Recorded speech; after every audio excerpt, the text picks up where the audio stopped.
পাকিস্তানি এক নারীকে বিয়ে করার পর বিয়ের তথ্য গোপন করার অভিযোগে বরখাস্ত হয়েছেন ভারতের কেন্দ্রীয় রিজার্ভ পুলিশ ফোর্সের জওয়ান মনির আহমেদ।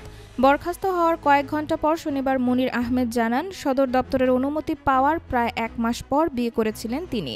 বিষয়টি নিয়ে আদালতে যাবেন বলে জানিয়েছেন ভারতীয় এই জওয়ান।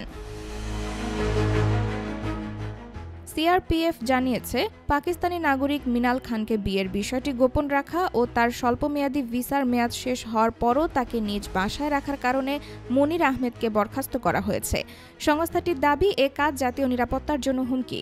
তবে মনির আহমেদ বলেন, প্রথমে আমি সংবাদ মাধ্যমের মাধ্যমে বরখাস্ত হওয়ার খবর জানতে পারি। কিছু সময় পর সিআরপিএফ থেকে একটি চিঠি পাই যাতে আমাকে বরখাস্তের কথা জানানো হয়। বিষয়টি আমার ও আমার পরিবারের জন্য একটি বড় ধাক্কা, কারণ আমি পাকিস্তানি নাগরিক বিয়ের জন্য সদর দপ্তরের অনুমতি নিয়েছিলাম এবং সেটি পেয়েও ছিলাম। মনির আহমেদ জানান, ২০২২ সালের ৩১ ডিসেম্বর তিনি প্রথম পাকিস্তানি নাগরিককে বিয়ের ইচ্ছার কথা কর্তৃপক্ষকে জানান।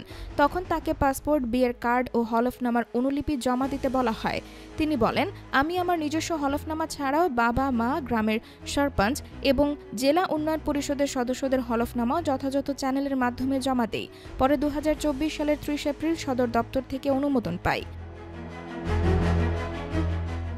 তিনি আরও জানান, তিনি অনাপত্তিপত্র চেয়ে আবেদন করেছিলেন, তবে তাকে জানানো হয় এমন কোনো আলাদা বিধান নেই এবং সরকারকে অবহিত করেই বিদেশি নাগরিককে বিয়ের প্রয়োজনীয় নিয়মকানুন পালন করা হয়। অবশেষে ছুটি শেষে মনির আহমেদ কর্মস্থলে ফিরে গেলে তাকে ২৫ মার্চ সুন্দরবানি ব্যাটালিয়ন সদর দপ্তরে রিপোর্ট করতে বলা হয়, কিন্তু ২৭ মার্চ তার বদলির আদেশ আসে। তিনি অভিযোগ করেন, তাকে সময় না দিয়ে বদলির আদেশ কার্যকর করা হয় এবং সঙ্গে সঙ্গেই তাকে দায়িত্ব থেকে অব্যাহতি দেওয়া হয়।